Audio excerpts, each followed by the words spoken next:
We're looking for knowing exactly what it is that we're looking to achieve and then knowing how to achieve it. If you know what you want, but you don't know how to get it, you're not going to get it. So you need both. And that's what we're going to cover today. So we're going to explore the essential aspect of really personal and professional success, which is really setting goals and creating a plan to achieve these goals. You guys need to write down some stuff. I'm going to read from what I wrote here on the notes. And then if you have any questions, we'll have a discussion about that. If no questions, obviously you need to go and do the homework. So the step number one is you need to define your goals. Define your goals. That's, something that you got to really sit down, contemplate, pen and paper, write things down, and then dig deeper. It's not enough to write whatever comes to mind, because then you need to sit down and go through the list and, go dig deeper. So defining your goals, the goals got to be specific, okay? You need to clearly articulate what you want to accomplish. You need to avoid hypotheticals. It has to be very clear. It needs to be like precise, clear. When you read it, you understand what it means, you know what it looks like. So specific goals. Second thing you need is they need to be measurable. Okay, you need to ensure that your goal can be actually quantified and assessed. You need to be able to stop, quantify, and assess as you go along, progressing. Otherwise, you don't even know if you're achieving it or not. So it has to be measurable, specific and measurable. The third thing I wrote down here is achievable. So you want to set realistic goals that are attainable. Now, here we can have a discussion, and we probably should. So achievable goals doesn't mean that you're going to, for example, if last year you made X and right now you're shooting for X plus 5%, that's obviously achievable, but it's not pushing you enough. You got to push the envelope. So you got to think about something that you really want to achieve. Okay, it's achievable because other people around you, or maybe someone else that in your business that had achieved this level. There's always going to be higher levels than where you are. You can look there and see what it is. But if someone comes to me and he says, "Hey, Ron, I made 100,000 last year and I want to make 3 million this year," it's really not realistic. So we need to set realistic goals that are still they're pushing the envelope. For example, you made 100,000 last year, and this year you want to make 200, 250, doable for sure. But we got to, really change some behaviors and go at it. So specific, measurable, achievable, meaning realistic. And the fourth thing that I wrote down, they need to be relevant. So you need to align your goals with your broader life and career objectives. You need to understand what it is that you're trying to accomplish within your career. So that's why I like to do 1 year, 3 years, 5 years, sometimes 10 and 20-year goals, depending, but you definitely need a year goals, you need annual goals, you need to have your quarterly goals, monthly, weekly, daily. Okay, everything needs to be broken down. So relevant. And then time bound. So you set a deadline to create a sense of urgency. Otherwise, who cares?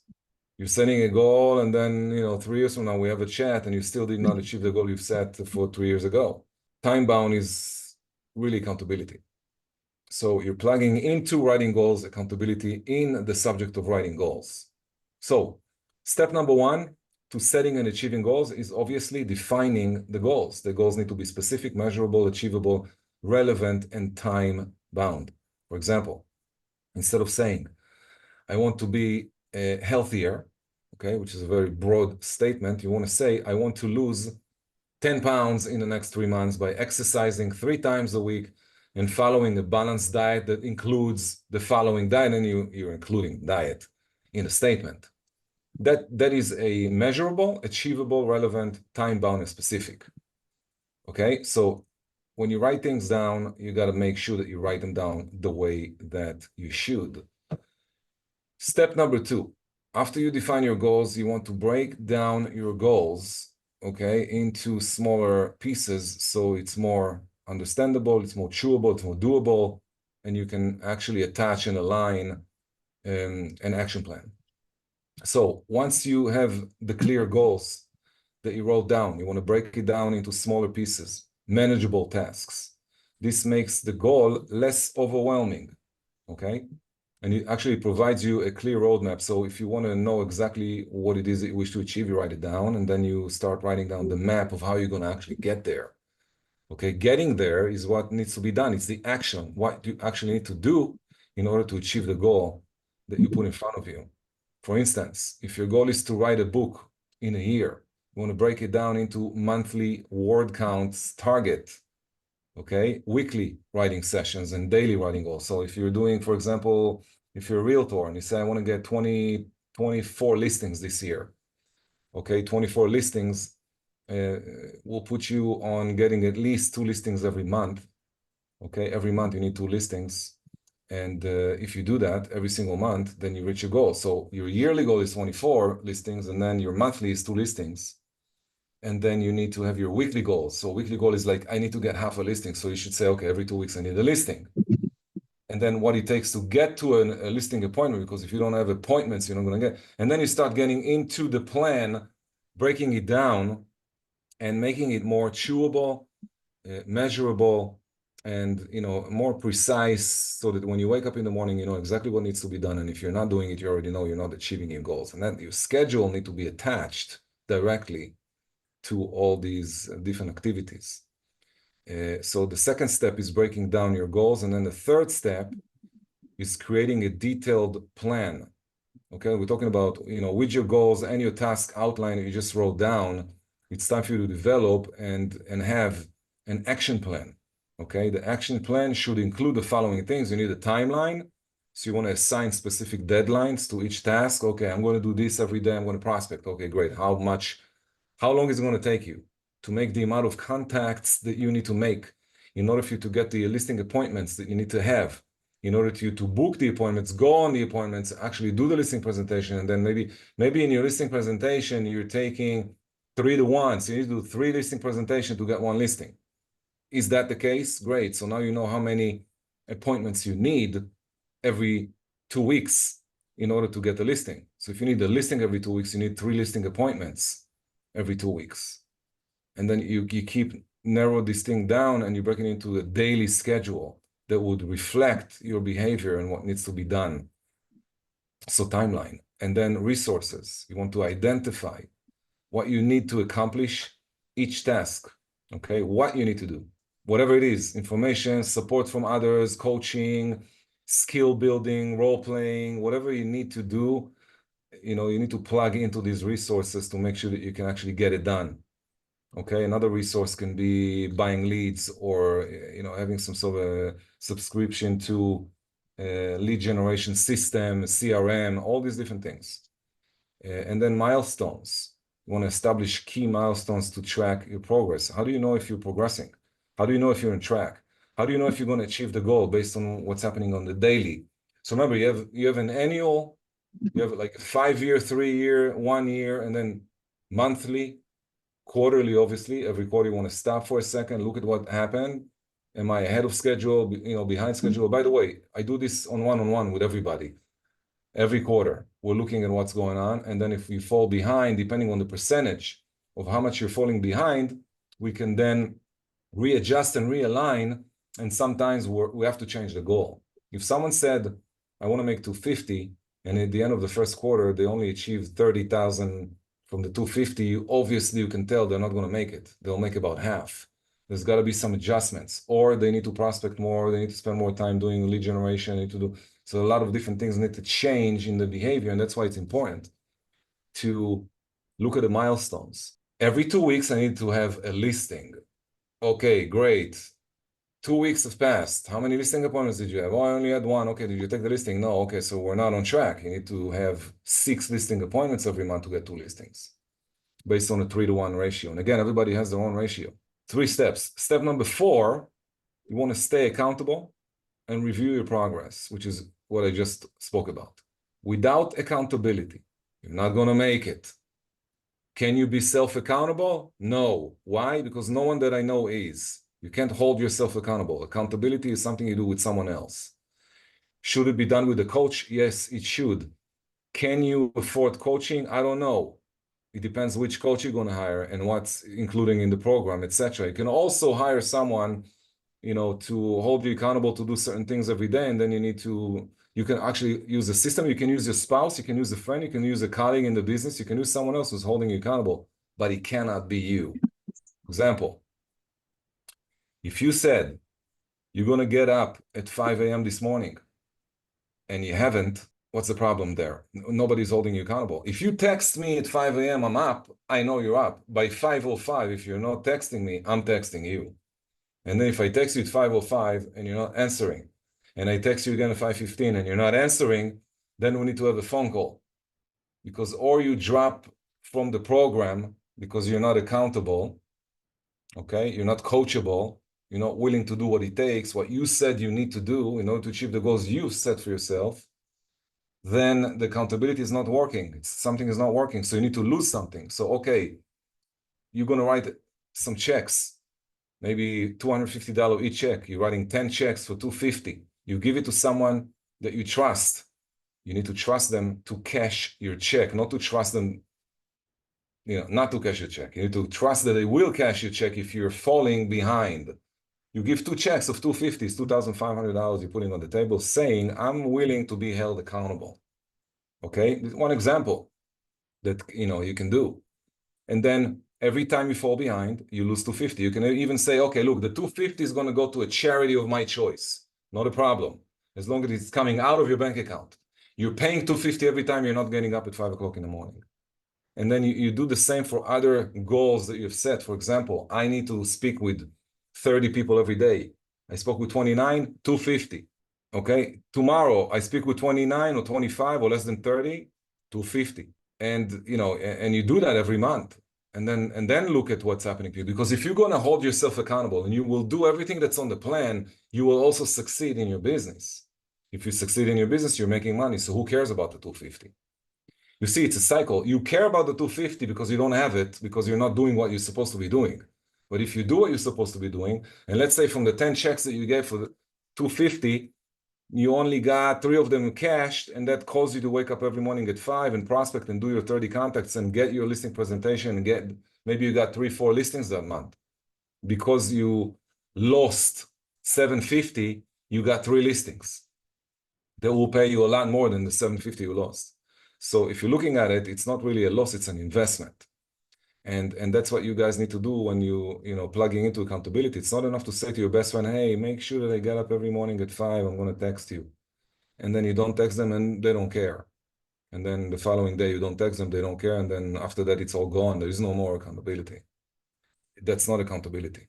And that's why I believe that everybody should hire a coach.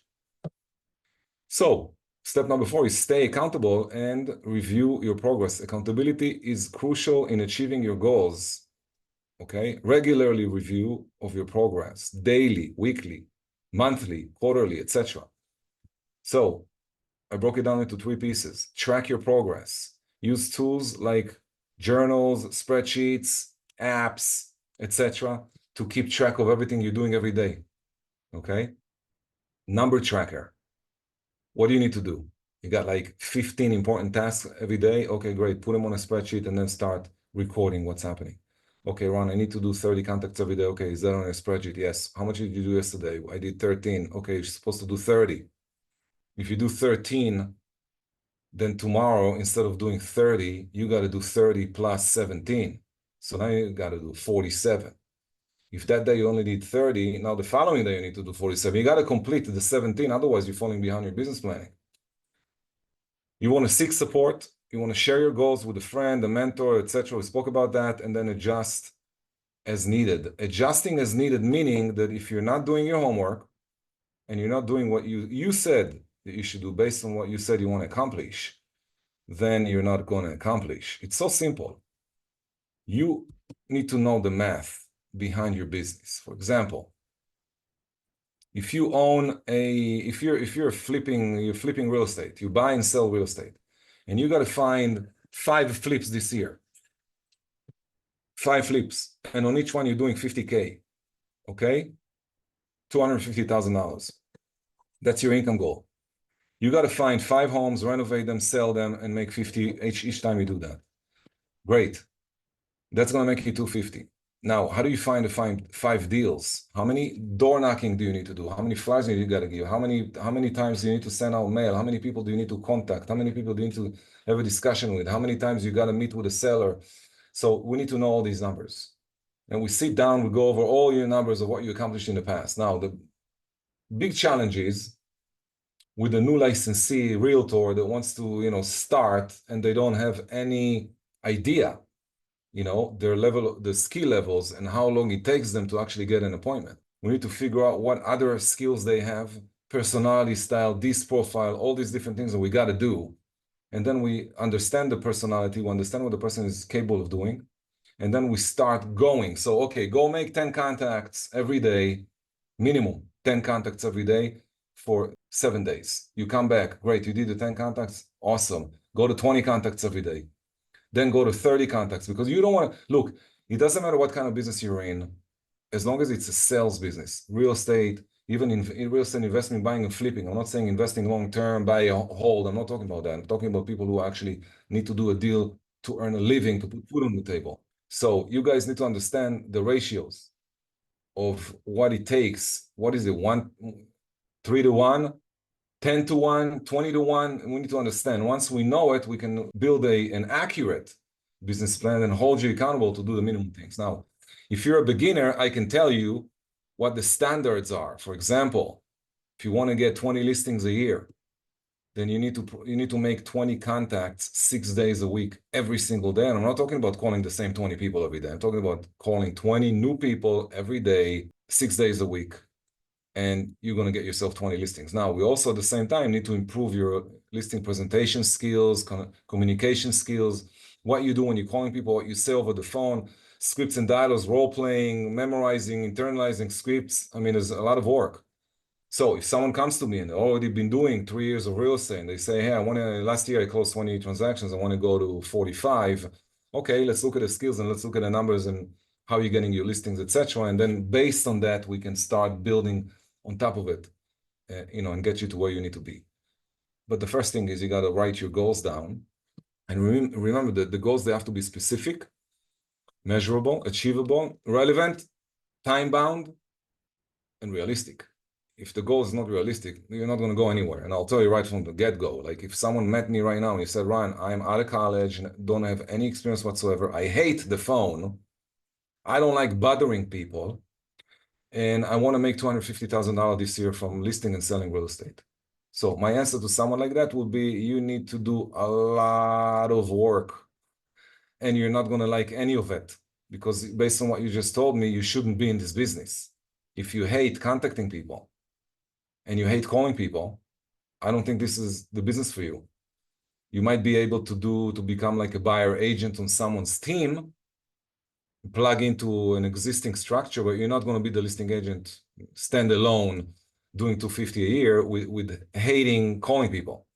So you need to start falling in love with calling people. And the way that's going to happen is by you practicing, rehearsing the scripts and dialogues, understanding what to say, how to say it. You need to be able to be free to make phone calls with no fear, without this feeling of, I don't want to bother people, I don't like to call people. That attitude is not going to get you anywhere in sales. So any type of sales business, insurance, mortgage brokers, I mean, you name it, you got to generate leads and then you need to convert the leads. I'll give you an example what it means in real estate terms. If you're a realtor, you got to generate leads, meaning you got to learn how to call, as an example, for sell by owners. Why for sell by owners? Because these are people that are motivated to sell their home and their home is on the market right now. So they need to sell the home. That's why it's on the market. You need to gain the skills necessary to call these people and to convince them why they should work with you or why they should meet with you. After they meet with you, they'll understand why they should work with you. So the first thing you got to do on the phone is you need to really build the skills and have the skills and own the skills and memorize, internalize the scripts that will get you to call people and successfully book appointments. That's the first thing you need. If you wrote down on your goals list, I want to get 25 listings, and you don't even know what to say when you're calling people, 25 listings is not going to happen in the next 12 months unless you're willing to make 50 contacts every day, 5 days a week with accountability, and with losing money if you don't do it, because otherwise you're not going to do it. If you're calling 50 or you're door knocking 50, I tell you right now, I met a lady that made a commitment to do 50 every day. It's not, by the way, it's not so much. It's not like, oh, wow, 50 doors a day. It's not a lot. I mean, I know people doing 100, 150 doors a day, but they work 10, 12 hours door knocking. Okay. But these people are making over $1 million a year. And that's how they did it. So if you want to make a lot of money, but then you're not willing to put in the work, that's why I'm saying the goals that you're setting, they need to match and align with the action plan. So 20 phone calls a day is not going to get you there, but it's going to get you somewhere. And then we can measure from the 20 contacts you made every day, we can measure and see and start, building the skills. You go door knocking, your first 1,000 doors, if you even think that you're going to get anything out of it, you're dreaming. You're going to do 1,000 doors with no results whatsoever. But you're going to learn so much from that the next 1,000, all of a sudden you get 10 listings. But if you're looking for instant gratification, you go out and you do door knocking and you door knock on 50 doors and you say, I don't think it's for me, then it's not for you. Then it's not for you. And that's what you need to understand. This is not for everybody. Being a top salesman who makes $1 million a year is not for everyone. It's probably for 2 to 4% of the population will be capable of the commitment. Now, you don't want to make $1 million, you want to make $500,000. Okay, still going to take maybe 5, 10% of the population can go there. Okay, you want to make 250? Okay, 250. So you see, it depends on how much money you want to make. If you're realistic, what you did before, what kind of accomplishments do you have, what kind of skills do you have, etc., etc. There's a lot of work that needs to be put in, and instant gratification is what's going to kill you. If there's anything that's going to shoot down your dreams, is looking for instant gratification, looking for getting results. You can't. All you got to do is just do the numbers, play the numbers. It's a numbers game. You're going to go out there, do 1,000. If you're looking for a flip, you're looking to flip houses. What do? You drive neighborhoods and you try to find homes that are in really bad condition, boarded up homes, and then you try to chase down the owners of that house. That house can be owned very easily, and it probably is owned by a company that purchased 5,000 homes 7 years ago. And you're not going to reach these people. You're not reaching them with your postcards. You're not reaching them with your letters. You're not going to reach them. They don't play the game. You're not going to, there's nothing there for you. What you could do is you go door knock 1,000 homes of people living in these homes, and you will find yourself the next flip. But you got to be willing to do the work. You need to understand the language, what to say when you get there. Same goes with realtors, same goes with mortgage brokers, same goes with selling insurance or anything else, direct selling, network marketing, you name it. It's all about the numbers. But if you're not willing to do what it takes to build the skills, to have the skills, and then instead of doing 1 out of 10, you're doing 5 out of 10, now you increase your income greatly with the same amount of leads. All right. I spoke a lot. I gave you the idea of what we're talking about. The next thing you got to do is you got to know what it is you're trying to achieve, and then attach a business plan to it. I'll do an open microphone for anyone who wants to ask questions related to this conversation, please. Thanks. Ran, what do you think the best way to separate or navigate between immediate goals and future goals? Like if it's something we do daily and something we're hoping to achieve like in 6 months, in a year, etc. Okay, good question. What you do is you start with the yearly goal. So if the yearly goal is 250, then you need to figure out, okay, what's an average flip in your neighborhood? What are you looking for? What's a deal going to give you on average? And you need to know the answers. If you don't know the answers, then it's going to be extremely difficult, probably impossible. So you need to know the answers. What's an average flip in your market? Do you know? Yeah. Okay, so what is it? I do assignments mostly. I do wholesale, so yeah, from 25 to, I would say, for 15 to 40,000 per assignment deal, and then if you do a flip, so it's like at least 100 and plus, 100,000 Okay, plus. so it's I don't like the variables because it's too wide. You need to be more specific. Okay. Go with the minimum. So you said 15 to 40,000. 15,000, it's an assignment of contract. That's Okay, the average. that's the average, and that's the easiest thing to find, or no? Yes, because I'm not invested in construction permits. I get the deal and I pass it on. Okay, so you get 15K to find deals, basically. Yeah. And the deal need to have 100 in order to be able to be flippable, is Yes, what you're I have saying. to get it in a price that I can market it, display it to an investor that make a profit and I make some profit. Okay, look, if you find these deals, investors are going to stand outside the line to buy these deals. So that's why I always say to people, you don't need a lot of investors. You need a lot of deals. Investors Yeah, will come. I have the buyer. I do it Yeah, reverse. that's what I'm I trying have to say. the Everybody buyer has list. I know buyers. what they Everybody want to has buy, buyers. but Okay, yeah. so we don't need to think about the end of it. In other words, you're not going to do the flip yourself. You just want to find them and get 15K. So you're looking at 15 to 40. I don't like the 15 to 40 is too broad. If you told me Okay. run 15 to 20, okay. 15 to 40 is too big of a, so I would go with the minimum and say, okay, 15K, if you want to make 250 divided by 15K, what is that? 20 deals, a little bit less, Yeah. maybe 17 deals. So you need 17 deals. So if you break that into, you need about 2 deals a month. Now the question is, how many doors do you need to door knock daily in order to get to 2 a month? And that ratio will only be discovered when you go out there and you do the numbers. You got to go out, you got to door knock. I would say minimum 50 doors a day, 50 conversations, not 50 doors, 50 conversations, meaning people actually open, you had a conversation about that. And you will find deals like that because everybody that I know that made endless amounts of money flipping did them or by door knocking themselves or paying some other people to door knock on their behalf. So it's probably not going to be the person door knocking that's going to make $100,000 a year. It's going to be the one who makes 15 like you. So your job is to go out there, door knock. You can go after, highly motivated leads, pre-foreclosures, etc. You know that. We don't need to get into that. But to answer your question, you have your yearly goal of 150,000, and then you have your 15,000 per deal. You need 10 deals. Now you know what you need every month. You know what you need for the year? 150. That's 10 deals. You know what you need for the month? You need a deal every month. And now you need to start going out there. You need to, okay, so for a deal a month, so how many doors do I need to knock before I get a lead? And then how many leads do I need to work on before I get an actual contract?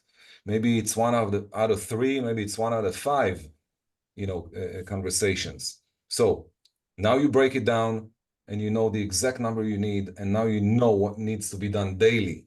And that's all you need.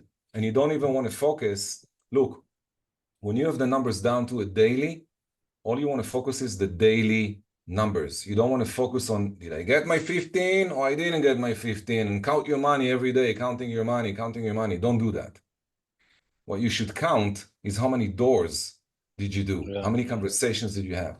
So if it's 50, then you got to do 50 daily. 50 daily is the answer. Or 30 daily. You need to come out with that number based on, based on these numbers. So it's kind of easy.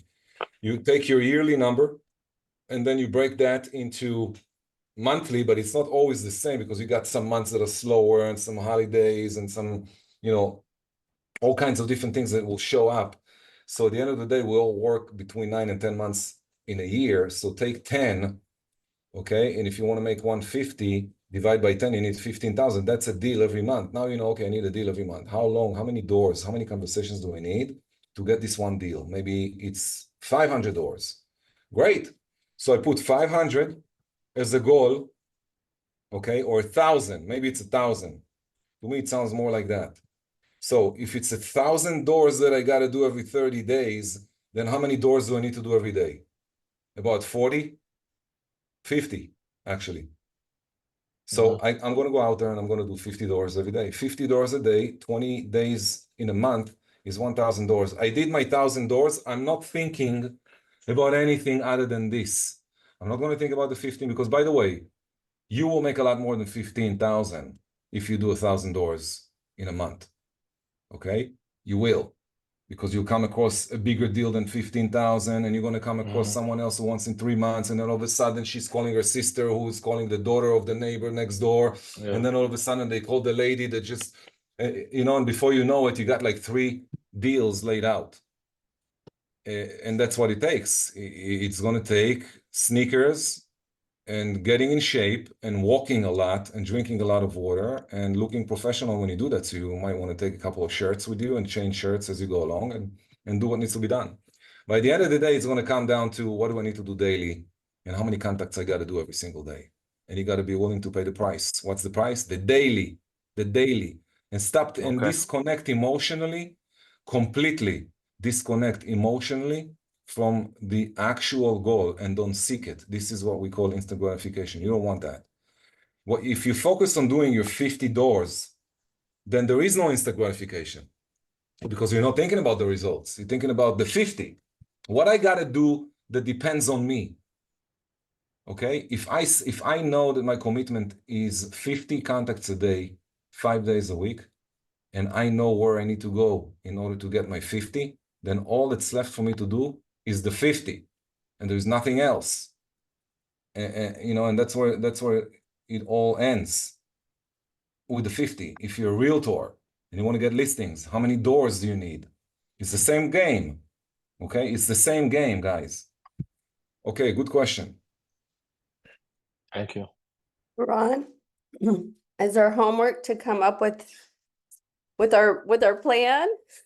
Yeah, the homework is really to come out with the daily that is based on the yearly. So you got to do all this work. You got to go, okay, how much money I want? What does it mean? How many buyer deals? How many listings? And then how many buyer appointments do I really need this year? And how many listing appointments do I need this year? And you keep breaking it down all the way to the daily. And then you want to have a daily plan that you need to follow no matter what. That's like your, in stone commitment. Ran, does that mean like since half the year's gone, we're doing a half a year that's left? Yeah, unless you don't want to Okay. think, about the calendar and you just want to think about 12 months. Yeah. Like Okay. you can say, okay, how much money do I want to make in the next 12 months? Right. Yeah. Well, Yeah. I just would take my year goal and divide it by half, right? You could, but then it's getting a little bit more complicated because you do need the momentum of the 12 months. In other words, if you start a commitment right now and you start building up momentum, the momentum will build on a compound momentum. So by the end of the 12 months, in other words, your next 6 months will be probably less forceful, or they will have a little bit less synergy, and you will get much better results in the next 6 months, in the following 6 months, excuse me. So if you're just doing a 6 months business plan and you're putting in the numbers, it's not the same as doing 12 months because you have compound. Okay. Yeah, so I suggest you to say, okay, what is it today? August 6th? All right. Yep. So you're gonna put some goals, say by August, say August 15, 2024 to August 14, 2025, and that's your 12 months. You give yourself about 10 days to prepare yourself and do whatever else needs to be done, because everybody comes with excuses and stuff. So you're killing the excuses right from the get-go, right? Okay. And then on the 15th of August, you're starting to go nuts until next year. It's a year commitment. And trust me, you just need to look. I'm telling everybody, if you want to achieve some big goals that you haven't achieved before, then in the next 12 months, you're not going on any vacations. There's no vacations for you. You got to go to work. Work. Finish 12 months and then look at all the numbers and what you accomplished. Okay? Now, if you made enough, you exceeded your goal by 50K, you exceeded your goal by $25,000, great. Take the $25,000 and take half of it and go on vacation. Celebrate. But some people, they start this plan and then in a month, I went on vacation for a week, and then they come back, and then it takes them time to go back, and you can sense by my energy that it's already game over. It's game over. 12 months commitment. 12 months commitment. Yeah. Okay, thank you. Yes, absolutely. Ron, sorry. This is what we do around September in preparation for our business plan in October. Something like that. Yeah, I mean, normally we do October towards November, December, because in October 1st, you're starting basically on a 90-day cycle of closings. If you're looking at whatever you're doing in October will close in 2025, then yes, this is more or less what's happening right now. So we're kind of finishing you see, we're talking in August, we got September, and then everything after September, October, say mid-October, anything after mid-October is probably going to close in 2025. Definitely November and going forward.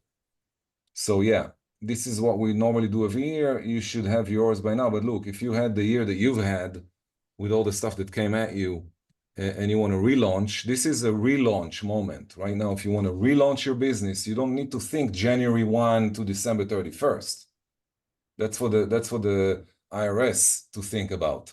You need to think about, 12 months right now. Okay, so what is my 12 months? Because I'm putting this thing, I'm making a new commitment. You got to make a commitment for success and then dive into it for 12 months nonstop. It's hard. And remember, if you do a major blast behavior every 90 days, you got like 30 crazy days, 12, 15-hour days, in a 30-day period of time. And then for 60 days, you still do a lot of stuff, but not a major blast. If you do that 4 times a year, you can exceed by far the goal that you've set at the beginning of the year. Yeah, I think that relaunching the business, Ron, is such a good thing because I've done it before in 2019 and 2020, and it was the best thing I've ever done. And I think you probably remember. Yes. So, I had come back from a very hard time in my life, and then I decided to relaunch the business, and it gave me great results. So thank you for that reminder again, Ron. Absolutely. That's why I'm saying quarterly. When you do a annual and you break it down into quarterly and then into monthly, each one of those moments are extremely important because you got to go to the mirror. You got to go to the mirror every single time. Look at yourself in the mirror. What's the commitment that you've made? Why haven't you done what you said you're going to do? Look at yourself in the mirror. What's stopping me? What's holding me? What's going on? I know. And that's what we did in the last 3 months here. Yeah. So, I already booked my vacation though to Portugal. Do I believe that people need to take a break? Yes, absolutely. But they need to take a break only if they achieve their goals. If you don't achieve your goals, you don't go on vacation. And by the way, that's another accountability for yourself. So, for example, I already booked my trip. It's not a problem. Yeah. If you don't achieve your goal by the time that you need to go on vacation, you're going to cancel the vacation, lose whatever money you're losing, and make a bigger commitment. Yeah. Okay. Otherwise, there's no accountability. Accountability means that you're putting something on the table that you're willing to lose. All right, guys. Ron, one last question. I'm so sorry. I'm a pain in the butt. But if during those 12 months, if you knew that you're gonna have like a major surgery, that you're gonna need to recover for a month, would you still do it? Yes. But I'm going to put in my recovery time and I will plan ahead for my recovery time and I will find some replacements in my business, meaning I hire a VA and I hire an assistant and I speak with another agent that I can delegate and get large referral fees from someone else who's going to take care of my business for the month. I'm not just going to leave and disappear. You understand? I'm going to put things in place so that my business can continue while I'm gone. That's why I tell you guys, you need one-on-one coaching because otherwise you don't know what to do.